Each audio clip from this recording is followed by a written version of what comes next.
Bello in the movie as well, and Melissa Leo. So, fantastic cast, brilliantly directed. It's on for 2.5 hours, but it never feels like it's that long. Mm-hmm. So it's a really, really good film. It is a bit harsh at times, a bit violent. Some of the violence in it is quite strong for 15. And a few people who were sitting around me in the cinema, one guy was actually cringing when you do actually see the state of Paul Dano's face after Hugh Jackman has tried to get the truth out of him. So it's a really well-directed film, really well-acted film, definitely worth a watch. Okay, Stuart, now before we let you go, a couple of things I want to ask you. Are you a Breaking Bad fan? If you are, have you seen the finale? No, never seen a single episode of it. Right, that's the end of that conversation. Right, because I'm hearing fantastic things. I've watched the first series. Do you watch it? No, I've never seen an episode. I'm in the same boat. Okay, it was one of those ones where, like, I think the first 2 seasons it aired, and then everywhere was going nuts about it, and like there was all these trailers everywhere for Breaking Bad season 3, and I was going, what is Breaking Bad? Yeah, the first season aired over here, and that was all that aired. What channel? It was like FX or something. I think it was FX, and they only aired the first season. So, but I'm just wondering because I'm avoiding spoilers because I do intend on watching this. But I was just wondering if anybody, because the guys reviewed it in the page and stuff, but I don't want to read the review because it'll obviously go, such and such gets killed and such, and I don't want to know that because I want to watch the whole series. Yeah. So I was just wondering, I wanted to get your opinion. Now, Stuart, you posted something very interesting. Actually, to be honest with you, it only got posted today. It was the the Final Destination 6 thing. The Final Destination 6 thing. Now, this actually looks pretty interesting. Tell us a wee bit about this. Yeah, as you know, I think the Final Destination series, it lost its way after the first one, to be honest. The first one's a really good, interesting idea. Yes. And it's one of those ideas where you knew that they were going to milk it. Yep. But where do you take that idea after the first film? Because it's been done, and so they've just overly milked it. It's exactly the same film over and over and over again. Mm-hmm. And so I think the producer of the last Final Destination film saw the fact that the series ran its course a few films ago, and so he's come up with the idea. This is only a concept though, so this is an idea that he's pitching to the studios at the moment, that to take the concept of the Final Destination series about cheating death and then put it in a time sort of like Game of Thrones-esque. Yes. And I watched the concept trailer and thought, actually, he's got a good idea there. It's a really interesting idea. We've seen movies that have obviously been shot in that time before, and obviously the cheating death and stuff like that we've seen before as well. Meld them together, though, I don't think we've seen anything like that, and it looks an interesting idea.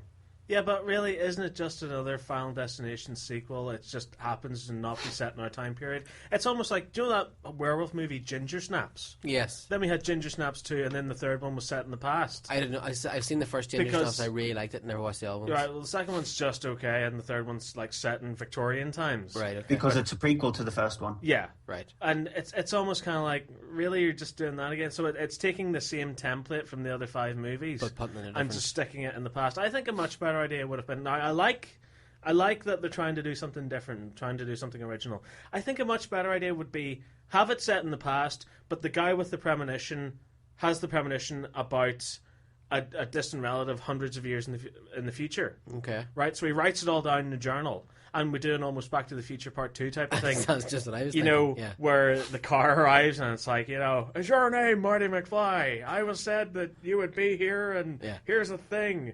And he gets the package and he opens it, and it's a book, and it says basically, look out because you're going to die, a tree's going to fall on you or Step something. to your left. Yeah. Yeah.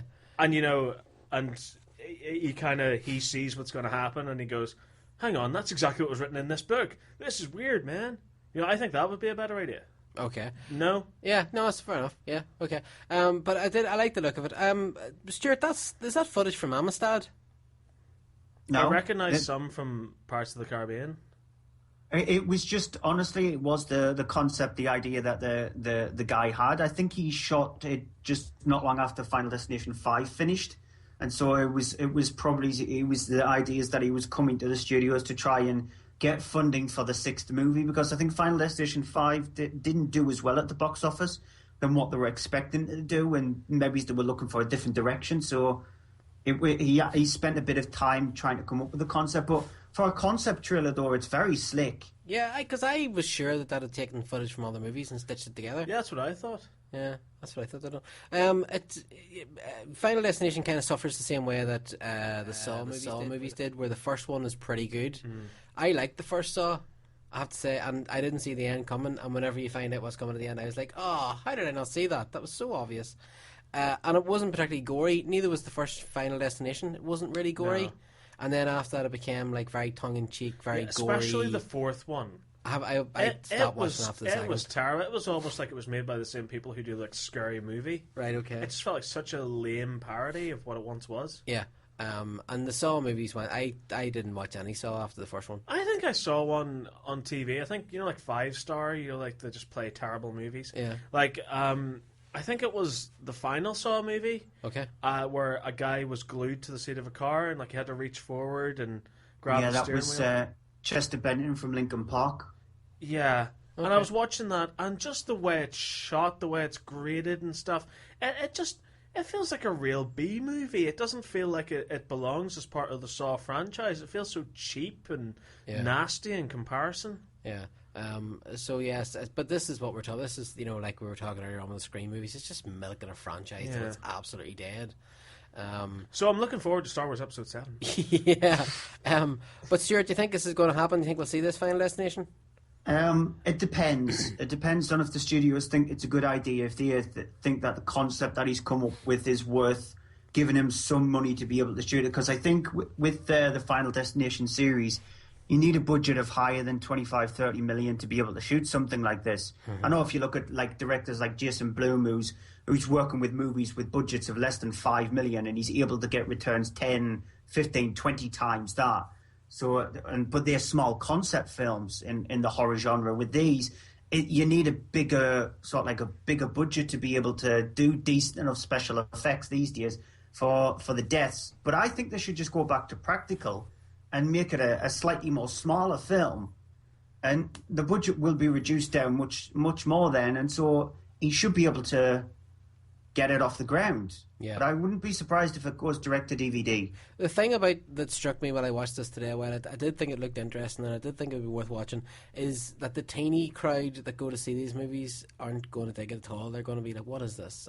Well, as long as you get a hot chick in a corset, put her front and centre on the poster, job's a good one. Okay, right. It's as simple as look at Pirates of the Caribbean. Do I have to? Well, yeah, because that's the comparison. Okay, fair enough. That's a fair point. Right, okay, Stuart, as always, it's been a pleasure talking to you. Thank you very much for taking the time out to come and talk to us. Not a problem. For anyone that's listening, where can they check out your podcast and your show? You can catch it on Following the Nerd. The show goes up there when you put it up. The website is mondaymovieshow.co.uk. Okay. And as always, hello to Andy, and keep up the good work, sir, and we will talk to you next Thursday night, God willing. Catch you next week, then. The force be with you. I'll talk to you soon. I'll get those promos to you as soon as I physically can. Lovely. Lovely. He has no time for you. You're dead to him. I have no time for anything. I was actually saying Stuart has no time for you. I'm not really surprised. Okay, fair enough. Stuart, take care, brother. We'll talk to you soon. Bye. Bye. God, I'm really in the mood for lasagna. I don't know why, I just really want lasagna. Random. Might get some tomorrow. Random. Yeah. Right, okay. This is Following the Nerd. I'm Mark. I'm hungry for lasagna. Hi, I'm Keely Hawes from Ashes to Ashes, and you are following the Nerd.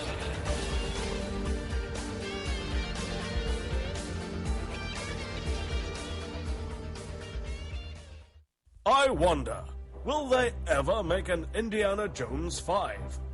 I wrote a script for a new Indiana Jones movie. It's called Indiana Jones and the Impossible Task, where Harrison Ford tries to run upstairs. Following the Nerd, as sharp as a whip crack.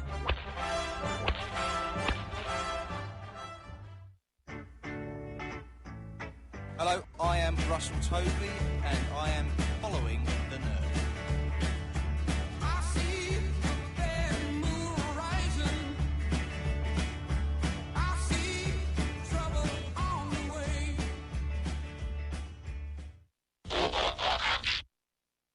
Extend the headphones.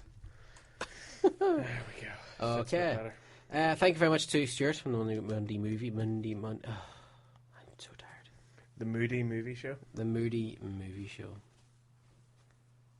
Wake up! I'm so tired. Come on, we have a show to do. I'm so tired. Okay. Plenty of time to sleep when you're dead. Oh, right, I think it's time to talk to Al, the bald gamer dude. Let's make it happen. Let's give him a call. See It what's is happening. on like Donkey Kong. I see what you did there. Hello, Alan. Hello. How are you? I'm not bad. 2 seconds to unmute you. It's not going to be a very interesting radio show. Here, come here. You were messaging us there. What were those messages about? Because I didn't actually realise that you were messaging us until it was too late. What was the messaging about? Yeah, you wrote, I've seen it. Oh, Breaking Bad. Oh, excellent. Good. Spoiler free. Episode. What was it like? Brilliant. Absolutely brilliant. In fact, there's a load of theories going on that, it was actually slightly different than people thought it was. I think that's a load of I think it was exactly what it aims to be. It was a story about Walter White, and that's it. That's what the whole thing is about. So, watch it knowing that. Is this one of the best endings for a TV show that I've seen in a long time? Yeah, a lot of people have been very, very happy about it. I'm hearing very, very positive things. In fact, I've yet to hear anybody saying anything bad about it. I think it was the director of the episode come on, or he has given his own sort of theory about what the end of it meant. Have you read this? Yes. Right. And is this what you're talking about, where there might be another hidden sort of meaning behind the episode? Yes, it does. The brilliant thing about Breaking Bad is there's so many hidden messages and things around it, especially to do with colour. Colour is a very, very important part of Breaking Bad. If somebody's wearing a specific colour, it means something's going to happen. There's things like Walter takes the traits of people that he's killed and stuff. It's all really, really interesting. Okay. Right. Have you read this theory? Series creator Vince Gilligan explains the series finale. Have you read this article? I have, yes. Is he saying that there is another meaning here? Is that what he's saying?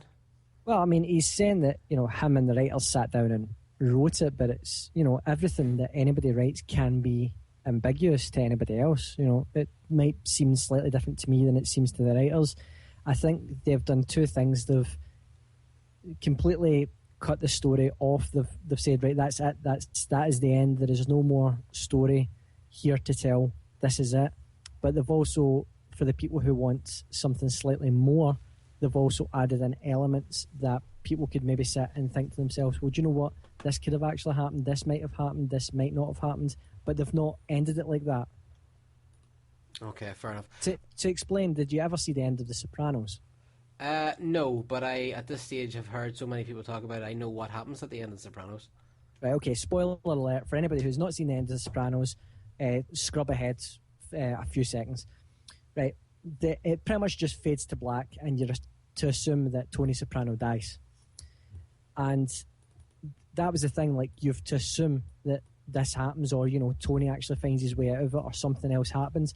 And it was all, you make up the ending yourself. But Breaking Bad does not do that. It gives you an ending, but it's also made in such a way that you could actually put your own ending in there if you so wish.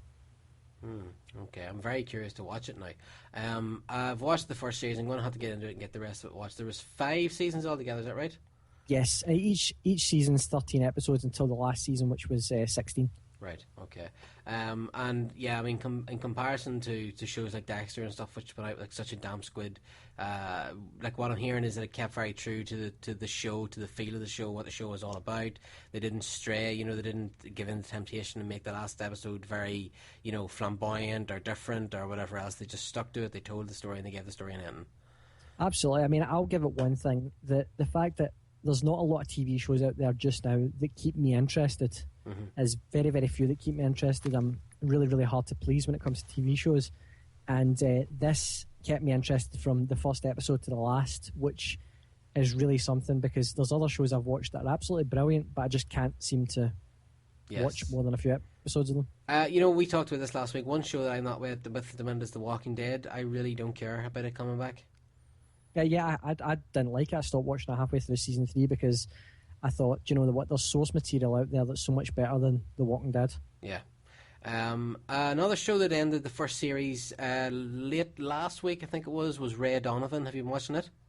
No, I've never. Ray Donovan is a phenomenal TV show, an absolutely brilliant show. Liev Schreiber, we were talking about